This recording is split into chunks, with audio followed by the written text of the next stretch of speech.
توی این ویدیو میخوام در رابطه با نتورکینگ و آشنا شدن با افراد متفاوت صحبت بکنم. سلام و به این کانال خوش اومدید. من تجربیات شخصیم رو به اشتراک میذارم و یکی از تجربه‌های خیلی مهمی که اکثر ماهایی که حالا مهاجرت میکنیم یا میریم کشور دیگه یا حتی توی ایران هستیم نتورکینگ هست، یا آشنا شدن با افراد با حالا یک هدف خاص. حالا میتونه هدفتون کاری باشه، میتونه اجتماعی باشه. اما من حالا با این از این لباس و اینا هم که میبینید توی یک مهمونی در از کریسمسی بودیم برای سال نو و تصمیم گرفتم که یعنی که این مهمونی هم مهمونی کاری بود، تصمیم گرفتم که این ویدیو رو بگیرم و در تو نتورکینگ یه مقدار صحبت بکنم. اگه توی شرکتی کار میکنید یا کنفرانسی میرید یا اگر مهمونی هایی هست تحت عنوان حالا مهمونی سال نو یا هر مهمونی دیگه ای، شما سعی بکنید تو همه اینا شرکت بکنید. چون نتورکینگ به این صورته که شما 10 جای متفاوت میرید و از این 10 جا ممکنه توی یکیش بتونید یه رابطه هدفمند خوبی رو شکل بدید. خب، و فکرم نکنید این فقط مختص ما هاست که مثلا میخوایم کار پیدا بکنیم یا مختص ما هاست که میخوایم یه استادی رو پیدا بکنیم توی کنفرانس ها. مثلا اگه دارید ارشد میخونید میرید توی کنفرانسی، میخواید ادامه دکتر، مثلا دکتریتون رو برید آمریکا و دنبال استادایی میگردید که توی آمریکا درس میدن. این مثلا فکر نکنید که حالا توی بحث نتورکینگ الزاما همه اینا هدفمند خواهد بود. شما بعد چند تا کنفرانس متفاوت میرید، آدمای متفاوت رو میبینید، چند تا تعداد محدودی از اینا ممکنه هدفمند خوب باشه. این خیلی مسئله مهمیه توی شرکت های بزرگ هم که شما بهش فکر بکنید. ببینید یه شرکت های بزرگ چند ملیتی اینا احتیاج به گرفتن کانترکت دارن. خب، و برای اینکه بتونن یه جوری خودشون رو ارائه بکنن، نشون بدن در رابطه با تندر یا اصطلاحاً این مناقصه ها صحبت نمی کنم، در رابطه با ساختن روابط بین شرکت ها، دولت و شرکت های متفاوت صحبت میکنم. برای اینکه اینا بتونن خودشون ارائه بدن و به عنوان یه پارتنر خوب برای اون کمپانیا بیان و حتی یه سری جا تک تشریفات، تک مناقصه بکنن و به صورت خصوصی یه سری کانترکت ها رو بگیرن، اینا مثلا کنفرانس برگزار میکنن. این پنل دیسکاشن هایی که میبینید خیلی جاها شروع میشه، شما توی قسمت پنل دیسکاشن حالا اون پارتیسیپنت هم فرصتی دارن که با هم دیگه نتورک بکنن، ولی خیلی اوقات میبینید یه شرکت خوب که دنبال یک سری روابط هدفمنده سعی میکنه یک پنل دیسکاشنی رو ایجاد بکنه برای اینکه بتونه با اونها این ارتباط ها رو بگیره. توی ایران خودمون هم طبیعتا اینها اتفاق میفته دیگه. حالا من چون اینجا یعنی توی ایران من خیلی کار نکردم، چون بیشتر یعنی تایممو درس خوندم. اینجا به این صورتی که شرکت های بزرگ همین کارو میکنن، شرکت های کوچیک همین کارو میکنن، شرکت های که با سعی می‌کنن با دولت کار کنن همین کارو میکنن. حالا اون تو قسمت حقوقیشه، تو قسمت حقیقیش هم میشیم ماها. حالا اگه دنبال کار میگردید یا دنبال فرصت های بهتر میگردید، رفتن به مهمونی های کریسمس، رفتن به مهمونی های متفاوت یا سوشیال ایونت هایی که در از ارگانیزیشن های متفاوت میذارن، اگه رشتهتون یه اسوسییشن پروفشنال داره که یه سری از این ایونت ها رو برگزار میکنه، سعی کنید به همه این ایونت ها برید.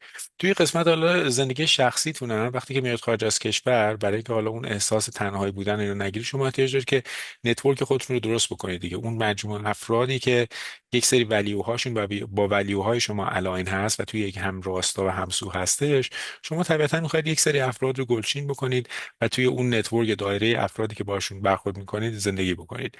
برای این هم شما میرید ایونت هایی که در سطح شهر هست، ایونت عکاسی، ایونت رقص، نمیدونم ایونت رفتن برای کوهنوردی، هر کدوم از اینا که برید اینا یه نتورک سوشیالی میشه دیگه. یعنی شما سوشیال نتورک خودتون رو گسترش میدید. از این طرف شما پروفشنال نتورک خودتون یعنی تو حوزه کاری رو هم میخواید طبیعتا افزایش بدید دیگه. و صحبت کردن با این افراد متفاوت، با این آدم های متفاوت و رفتن به این مهمونی ها باعث میشه که شما افراد بیشتری رو بشناسید. و یه چیزی هم یادتون باشه، نتورکینگ، شما قرار نیست برید توی نتورکینگ و همون لحظه یه نفر رو ببینید و همون لحظه یه جاب آفر بگیرید یا از کار شما خیلی خوشتون بیاد. اتفاق میفته مثلا شما اگه دارید توی یه پروفشنال اسوسییشن یه چیزی رو ارائه میدید، ممکنه بعد از اون افراد بیان به شما سابقه و بهتون پیشنهاد کار بدن. خب این اتفاق میفته. ولی اگه دارید به صورت جنرال نتورک میکنید و میرید ایونت ها، انتظار نداشته باشید که همون لحظه این اتفاق بیفته. خیلی اوقات شما با افراد آشنا میشید و به مرور در یک مسیری، شاید این مسیر از چند هفته تا چند سال طول بکشه، در کنار این افراد قرار میگیرید و این افراد شما رو میشناسن به مرور و به شما اطمینان میکنن. توی روابط اجتماعی هم همینه دیگه. شما دوست کلاس اولتون اون اوایلش یه مقدار مطمئن نبودید، سال دوم بهتر شد روابطتون، سال سوم همینطوری که اومده میگن مثلا خب این دوست مثلا ما از دبستان یا دبیرستان ما هم دیگه دوست بودیم. پس این چندین سال و چند هفته بودنه باعث میشه که شما روابط عمیق تری بتونید شکل بدید. خیلی اوقات ممکنه خود اون فرد نتونه بهتون کمک کنه، ولی چون که شما رو میشناسه و یه پیش زمینه به شما پیدا میکنن در طول چند هفته، چند ماه یا چند سال، میتونه شما رو ریفر کنه. ببخشید. ما یک بار توی یه ایونتی بودیم و یه نفر فردی که یعنی تقریبا سالهای آخر اون پرکتیسش بود یا اون کار پروفشنالی که انجام میداد، این به ما یه چیز خیلی جالب گفت من هیچ وقت، این فقط کانادایی بود، گفت من هیچ وقت شغلی رو نگرفتم که براش اینترویو شده باشم. همیشه از قبل اون افراد رو میشناختم، باهاشون صحبت کردم، منو میشناختن و به صورت غیر رسمی یه جورایی با هم دیگه در ارتباط بودن و هم دیگه رو میشناختن از قبل اینکه این فرد بخواد یه شغلی رو بگیره، یه چیزی بهش آفر بشه. تو اینداستری بودن و البته توی دولت نبودن.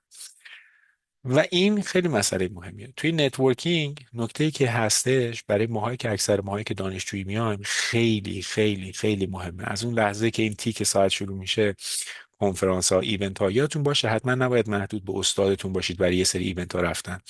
مثلا تو حوزه حال مهندسی که ما هستیم، یه سری ایونت ها شما پروفشنال بادی هایی دارید، مثلا پروفشنال انجینیرز اونتاریو، مثل نظام مهندسی ایرانه. اینجا نظام مهندسیشون استان به استانه و توی این نظام مهندسی شما افراد جدیدی رو میتونید بشناسید. خب حالا فرض کنید مثلا شما اگه رشتهتون عمران باشه، همیشه رشته عمران خیلی مثلا کاربردش بهتره دیگه.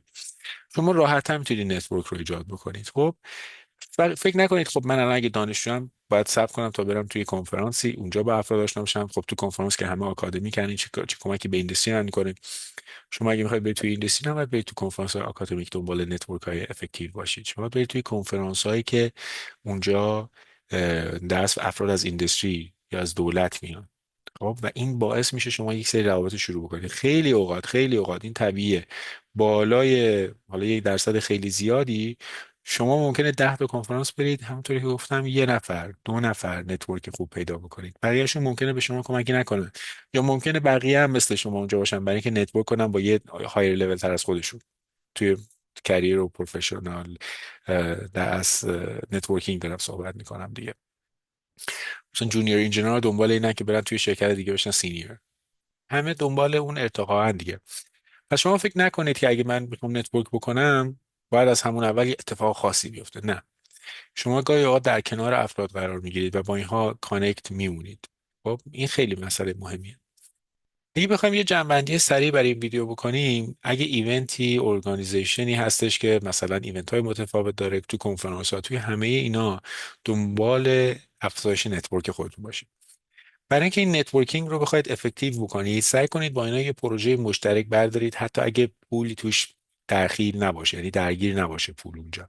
این خیلی کمک کننده است برای اینکه اون افراد از اینکه من اینو یه بار اسمش رو قبلا شنیدم، تبدیل میشن که من با فلانی یه بار قبلا کار کردم و توی اون کار کردنه از شما حالا طبیعتا امید این هستش که شما یه ایمپرشن خوبی از خودتون گذاشته باشید دیگه. و سه، انتظارهای ایمیدیت نداشته باشید. خیلی اوقات شما در کنار افراد قرار بگیرید، چند روز، چند هفته، چند سال و جلو برید و این خیلی خیلی خیلی مسئله مهمیه.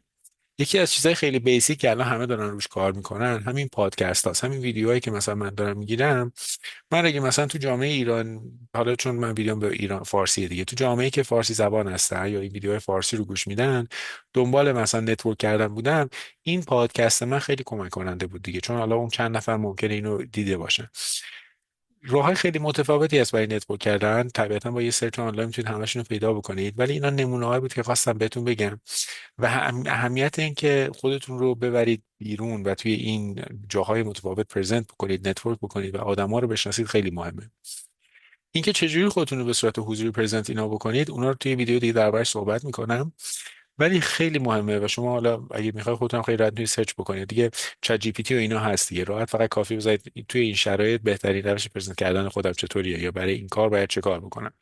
خیلی اوقات ما احتیاج داریم که کانسپت ها رو بدونیم و جزئیات رو خیلی راحت پیدا بکنیم. یعنی کانسپت نتورکینگ خیلی مهمه، ولی شما شیوه ها و طول های متفاوتی دارید برای اینکه اجراش بکنید دیگه. امیدوارم که این ویدیو به کارتون بیاد. اگه تجربه توی نتورکینگ دارید به اشتراک بذارید. خیلی ممنون که نگاه میکنید و امیدوارم که اگر شما هم جایی هستید که هالیدی سیزن هست یا تعطیلات هستش، از تعطیلاتون لذت ببرید. ممنون.